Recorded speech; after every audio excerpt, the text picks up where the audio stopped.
Bueno, continuamos con la implementación en código R de lo visto anteriormente. eh, el modelado predictivo de series de tiempo para producción de petróleo y gas en Argentina. Principalmente en esta notebook vamos a ver un análisis exploratorio muy sencillo, muy básico, después de comentar las tareas de preprocesamiento realizadas. Y bueno, la implementación de los modelos benchmark y STL. Como dijimos, era el modelo de descomposición de tendencia y estacionalidad por medio del OS, el modelo no paramétrico. Las librerías utilizadas, bueno, además de las clásicas que más o menos se conocen, son muy conocidas como Tyler, ggplot, write para trabajar datos de fechas. Utilizamos, bueno, TS Disable, que permite trabajar dataset con series de tiempo.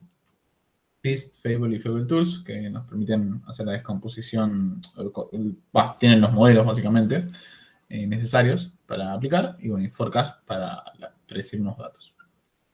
Con respecto a las tareas de procesamiento, bueno, brevemente utilizamos en algunos casos algunas columnas de agrupación, también de manera exploratoria, aunque no vamos a mostrarlo en este código.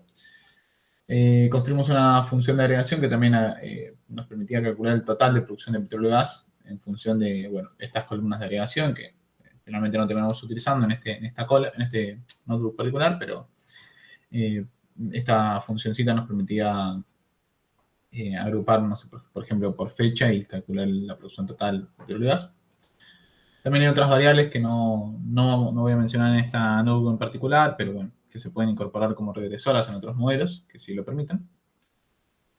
Y finalmente otra tarea de procesamiento importante, como mencionamos también, es el ajuste, en este caso de la producción por día. Esto nos dimos cuenta después de que hacer una primera visualización de que febrero tenía una estacionalidad, una caída de la producción tanto de petróleo y gas en todos los años. Pero eso se debe básicamente, bueno, por conocimiento de dominios, sabemos que febrero tiene menos años con respecto al resto de los meses, y esa diferencia de 2-3 días menos hace que la producción de ese mes siempre sea menor. Así que todos los datos están expresados a continuación en metros cúbicos día para petróleo y miles de metros cúbicos día para gas. Eso con respecto al preprocesamiento. Acá cargamos los datos. El dataset importante es este que se llama Daytime, que tiene los datos de producción de 2013 a 2020, que los filtramos acá.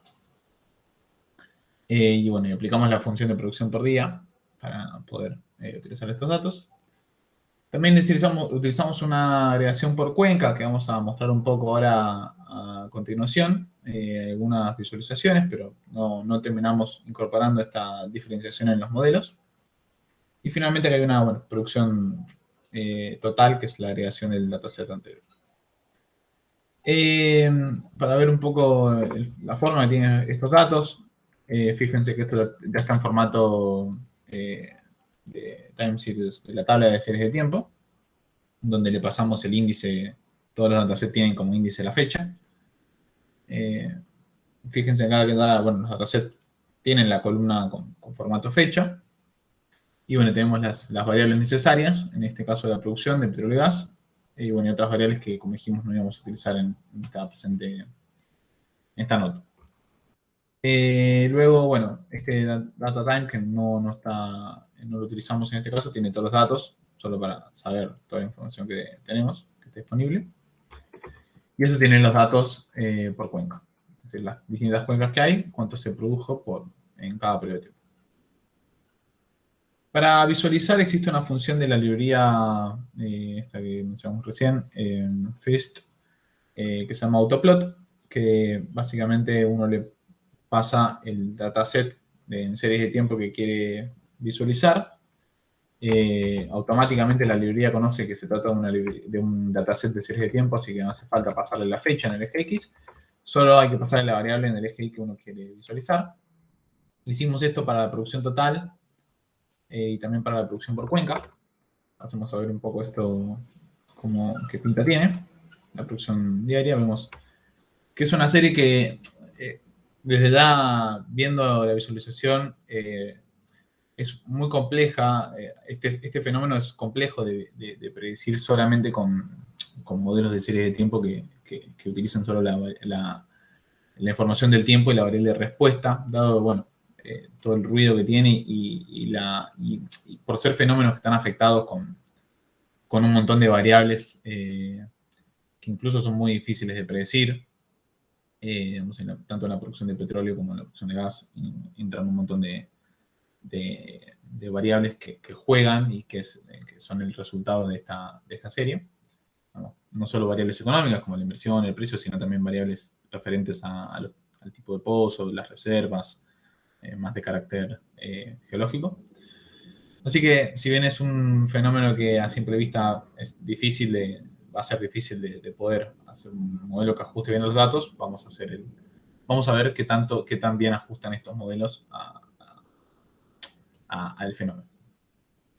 Pero bueno, básicamente acá se ve la evolución en los últimos años de petróleo y gas, dos caídas fuertes en 2017 y bueno, una tendencia fuerte que esto va a jugar seguramente en los modelos, esta última subida de petróleo, y la caída bruta por la pandemia, la posterior recuperación. Con gas también se ve una subida continua a partir de 2013, esto básicamente por incremento de subsidios, uno podría apostar. Y bueno, el desarrollo de vaca muerta, obviamente, y la caída también con la pandemia, que bueno, un poco antes de la pandemia ya se venía una tendencia en picada. Por cuenca, solo para visualizarlo, con la misma función autoplot, solo hay que pasarle el dataset que ya está agrupado por cuenca y la misma función de cifra que dentro de ese dataset hay no una serie de tiempo, sino tantas series de tiempo como llaves Adam, en este caso hay 6 que responden a las 6 cuencas. Las principales, las más importantes con respecto a la producción de petróleo, bueno, la cuenca neuquina y la cuenca del Golfo de San Jorge. Y con respecto al gas, también cuenca neuquina, que es básicamente vaca muerta, y la producción y la cuenca austral, que ha venido en caída en los últimos años. Con respecto a la estacionalidad, vamos a ver esto un poco para explorar qué pinta tienen los datasets si presentan estacionalidad, por lo menos para detectarla de manera visual. Con respecto, bueno, la función, me olvidé decir, son dos funciones muy útiles también de la librería FIST y Season, que permite ver todas las series por cada año, en cuánto es la producción en los distintos meses. Y GG Subseries, que permite también hacer un gráfico similar al anterior, pero agrupando y visualizando los distintos meses de la serie. Entonces, la primera función nos devuelve este gráfico, que es la producción de todos los años en los distintos meses. Podemos observar o detectar rápidamente cuál fue el año que tuvo más producción, por ejemplo, con respecto al resto, porque en todos los meses, en 2019, por ejemplo, hay más producción. Si hubiera una estacionalidad bien marcada, tendrían que apuntar en una dirección todos los datos, la variable de respuesta tendría que apuntar a un mismo mes en una misma dirección en ese periodo de manera continua. Acá no se ve un patrón tan claro, si bien uno puede ver estas caídas en estos meses, pero no aparentaría ser tener una estacionalidad tan marcada, por lo menos con respecto en esta división mensual, o desagregación anual, mejor dicho. Con el gas uno podría esperar que sí haya una estacionalidad un poco más marcada hacia el invierno, pero esto tampoco se ve tan claro, salvo en algunos años que se aumenta la producción con respecto al invierno. Y bueno, y con respecto al otro gráfico, la otra función GG Seasons, GG Subseries, perdón, esta muestra también lo mismo que anterior, pero en el eje X están todos los años siempre puestos y están gráficos por mes, es decir, cuánto fue la producción de ese mes para todos los años. Y en la barra azul la media de ese mes para todos los años. También uno, si observara una estacionalidad, tendría que ver básicamente como en algunos meses está por debajo, por arriba o hacia dónde tienden los datos en cierto periodo particular. Se ve que hay una especie de caída acá en estos meses de abril, mayo, junio. No nos arriesgaríamos a decir que es un problema de estacionalidad solo con ver este gráfico, puede ser una cuestión de ruido, de aleatoriedad de los datos. Con gas, bueno, también se ve menos marcado, tener una subida hacia los meses de invierno, como dijimos, pero tampoco nos animaríamos a afirmar la presencia de una estacionalidad en estos casos.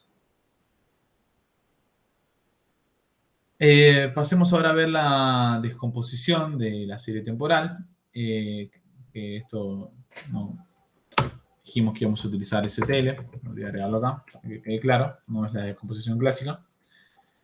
La ventaja que tiene STL, como ya lo comentamos, es mucho más flexible, entonces uno puede determinar distintas ventanas, tanto para la tendencia y la estacionalidad. Acá vamos a hacer un pequeño experimento de ir cambiando la ventana para la tendencia en la producción de petróleo. Para crear la descomposición hay que utilizar esta función model y la función STL, en donde uno pasa la variable respuesta que uno quiere descomponer, la serie que uno quiere descomponer, y por medio de una formulación expresa qué tipo de, cómo quiere aislar las componentes. En este caso estamos aislando la componente de la tendencia con una ventana igual a t, que vamos a iterar, y una ventana de season que vamos a dejar constante para ver el efecto. En este caso está igual a 5, que es un cuatrimestre. Uno podría ponerle el season igual a periódico, que es lo mismo que sea una estacionalidad constante. No vamos a aplicar. Y por medio de Robust, uno le puede activar, digamos, la robustez frente a outliers, que era otra de las virtudes que tiene STL frente a la descomposición clásica. Con components, esto uno adquiere los componentes, digamos, de la descomposición, para la redundancia. Y con autoplot, finalmente, uno puede visualizar las descomposiciones. Veamos cómo evoluciona con las distintas ventanas de tendencia, de ventanas de tendencia más amplias a más cortas. Las ventanas de tendencia más amplias, en este caso esta es igual a 15, es decir, es un año, son 15 meses de ventana, son mucho más suaves, permite capturar tendencias más largas, más de largo plazo. Cuando uno va achicando la ventana de la tendencia, esta se hace mucho más rígida, va adquiriendo más presencia de ruido. Fíjense acá como cuando uno lo va achicando, la tendencia empieza a agarrar como comportamientos que no aparecían tan marcados en tendencias anteriormente. Y en contraposición, como la tendencia va agarrando ruido, la estacionalidad, que es el otro componente, digamos, principal, digamos, de la serie de producción que está, la original está acá arriba, como la tendencia va agarrando más ruido, la estacionalidad se hace un poco más suave, en contraposición de la tendencia con ruido. Un experimento que intentamos hacer acá es que, bueno, en el componente remanente, algo que pasaría sin dudas en una descomposición clásica es que, por ejemplo, el efecto abrupto de la pandemia cae, digamos, está absorbido en el remanente y no puede ser absorbido por ni la tendencia ni la estacionalidad. Por eso probamos de bajar la ventana a un nivel de la tendencia a 4 meses. Es un nivel que si bien absorbe mucho ruido, la tendencia, no es una tendencia muy linda la que se ve acá, permite que en el componente remanente desaparezca el efecto de la caída abrupta de la pandemia de la producción. Que vemos acá, que en los otros casos no se veía. Solo para probar, solo para mostrar que la descomposición por medio del OS es bastante más flexible que la descomposición clásica. Por último, me olvidé de mencionar que las barras grises son expresión de la escala, por eso barras más grandes indican una escala más pequeña, solo para tener el parámetro relativo. Si todos tuvieran la misma escala, sería mucho más difícil de ver algunos comportamientos más chiquitos, como este de la tendencia, de la estacionalidad.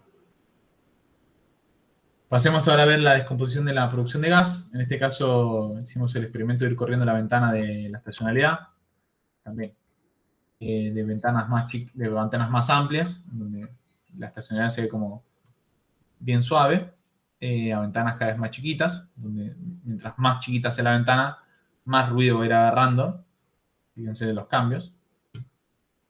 Y como este proceso es iterativo, por lo que entendemos, si bien la tendencia la dejamos fija, a medida que la estacionalidad va agarrando más ruido, la tendencia también cambia un poco.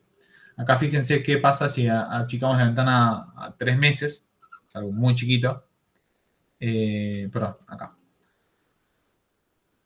La estacionalidad queda muy atada a movimientos básicamente que antes quedaban en el componente remanente. O que son básicamente, sí, que es muy difícil encontrar estacionalidades en periodos pequeños. Por eso, cuando uno le suma tanta flexibilidad y complejidad al modelo, en cuanto a disminuir la ventana de la estacionalidad, el componente remanente pasa a ser nulo. Pasa a quedar todo absorbido en la complejidad del modelo de la estacionalidad y la tendencia. Solo para explorar un poco los parámetros que uno puede variar en la descomposición por SSTL. Vemos finalmente forecasting. Bueno, vamos a verlo en el próximo video si no se hace tan largo.